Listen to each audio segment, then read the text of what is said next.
Let me tell you something about the average American daily counter. It's a graveyard of overprocessed, additive-laden, smoke-flavored sadness. Sodium phosphate, carrageenan, natural flavors, which are about as natural as a Kardashian. Meanwhile, in Germany there's Kochschinken, aka cooked ham. Cooked ham, simple and clean. Pretty much impossible to find these days without a chemistry degree to decode the label or it being glazed or smoke flavored. But here's the thing, you don't need a German butcher. You need a weekend, a small investment from your favorite online retailer for equipment, and the willingness to stab pork repeatedly. Today we're making Kochschinken. The real deal, and it's gonna cost you less than the waterlogged excuse they sell at the health food store as premium. Now, before the comment section explodes, yes, we are using nitrate curing salt and there's no way around it. You cannot skip this unless you want to meet Clostridium botulinum in person, and trust me, that's not a nice guy. But we'll get to that a little later. First, the recipe. Of course, as usual, you'll find a link to a printable version on my blog down in the description. For about 3 pounds of pork, this is 1.6 kilograms, so a little bit over, you will need, of course, the meat. You need 1 liter of boiling water. You can do this on the stove in a regular pot. I'm using a glass bowl so you can see, and I have the water pre-boiled. Into that goes the curing salt, the sugar, and the garlic. For the remaining ingredients, that's like coriander, juniper berries, peppercorns, etc., you will need a pestle and mortar or some kind of spice mill. And you just want to break these spices up, because once they're broken up, they release more of their flavors. You don't want them ground, you just want them broken up. Ah, this already smells good. That's about as coarse as it needs to be. Goes in. And then 2 bay leaves. I have them in the yard, so these are fresh ones, but use the dry ones, that's just fine. You need about 1/3 of the weight of the meat in brine. My meat is around 3 pounds, so I need 1 pound in brine, which is about a pint. Of course, the German in me is gonna weigh this, because I want this to be spot on. So I'm just doing 500 grams. Now let this steep until the liquid is cold. So that means you just set it aside and wait for half an hour. In the meantime, let's quickly talk about the elephant in the room, those bags with meat in it. These are the trimmings from the pork shoulder that I've been using. And of course, we're going to make something else out of it. We don't discard that. There's going to be sausages coming up. The brine is cold. Let's strain out the solids. They've done their job. Fine sieve, you want pretty much nothing of the solids in here.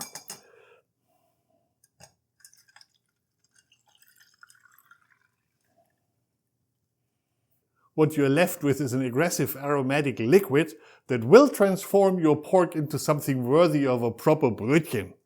Speaking of pork, I'm using a pork shoulder. Traditionally this would be leg, or called Hinterschinken in German. In the US the equivalent cut would be a fresh ham, if you can find it. Leg is leaner, more expensive and much harder to find as a solid piece. Shoulder is much more fatty, you see all the marbling and all the fat veins in here. It is considerably cheaper and it's available, if on sale, even for as low as $2 a pound. Trim off all the fatty pieces as I showed you earlier, we're going to use those to make a sausage. And then this works beautifully as a ham too. Now here comes the fun part. Therapeutic stabbing of your meat while pretending it's your least favorite coworker. But actually this is precision work, take some pride. Fill your injector with brine, these things are like 10 or 20 bucks online. Inject while slowly withdrawing, move over an inch, repeat. You're creating a grid of about a square inch. Refill as needed. Why does this work so much faster? We are not waiting for osmosis to leisurely stroll through the muscle fibers, we are just jamming it in. That's about half my brine. I would have liked it to go a little bit further, but that's as much as I can get in there, so that will have to do. Now, into a Ziploc bag. Quick cleanup here. I would recommend using a deeper dish than a plate for this, because you don't have to show viewers. Now, here it is. We just dump some of the remaining brine in here. Let's go all in. And now you're trying to extract as much air as possible out of this.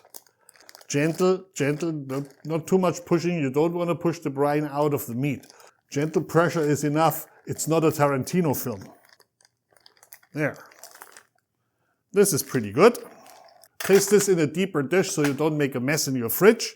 And put this in your fridge to cure for, let's say, 2 to 3 days. Turn it every once in a while, at least once a day.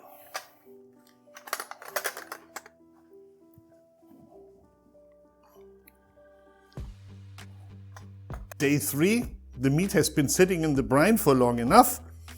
Time to see what we got and decide on whether to smoke or not to smoke. It's feeling firm. Let's rinse this off real quick. There. Quickly pat this dry with a couple of paper towels.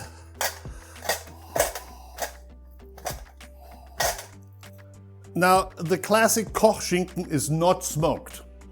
At this point you could simply just cook it, rest it and be done with it. I do have my smoker going for another recipe, so I'm gonna do a very light smoke, maybe 20 minutes or so in the smoker, just to give it a little touch of extra flavor. In order to do that, I'm gonna hang it. And hanging always involves a sturdy butcher twine or hooks, for example. We've got hooks. You may have seen them in other episodes. And these are really handy for these kind of things. So I'm just going to put one on one side and one on the other side, spaced apart. And I did it wrong, of course. I'm putting one here, one there. And there you go. Easy to hang, 2 points of hanging, so that makes it a little bit more secure. But of course, use a sturdy butcher twine, that's not a problem.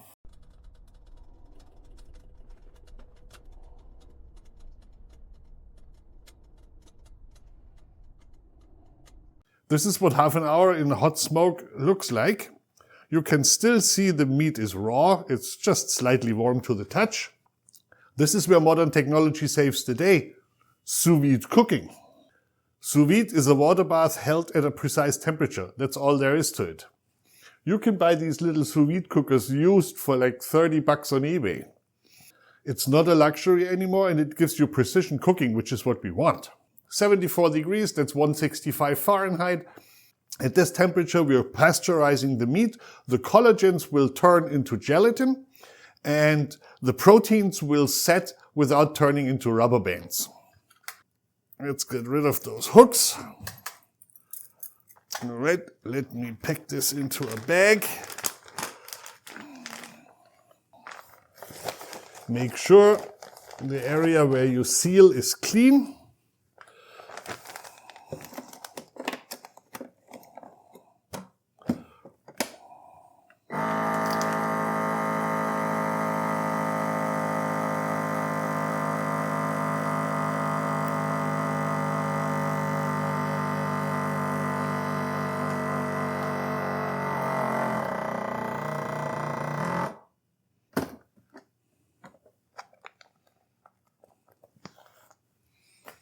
And there it is. Make sure the meat is completely submerged. 2 to 3 hours or until the core temperature is at least 67 Celsius. That's about 152 Fahrenheit. It's cooked, but we're not done yet. We're not eating this right away. This is still hot. Let it cool. Some of the juices that came out will get reabsorbed and what's still in there will distribute nicely. And once it's cold, we're going to see what it looks like and have a slice. It's a few hours later, so there it is, German Kochschinken. If you don't smoke it, it will remain a lot more rosy looking. We've been waiting long enough, let's look inside.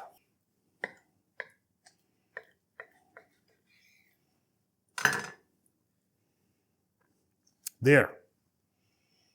No mystery ingredients, just pork, salt, spices, thyme and temperature control.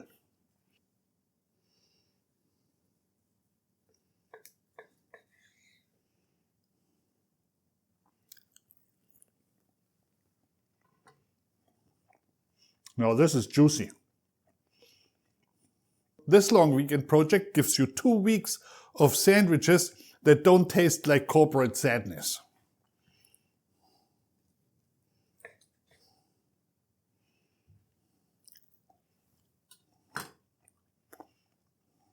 If you actually make this, let me know in the comments how it turned out. A word about storage: this will keep in the fridge for about 10 days.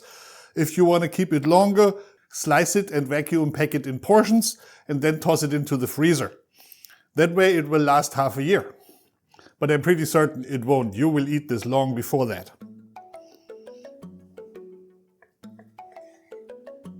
Now in Germany this would be the perfect companion for Spargelzeit. It's in spring when white asparagus comes into season and Germans go crazy for it. I just eat it like that.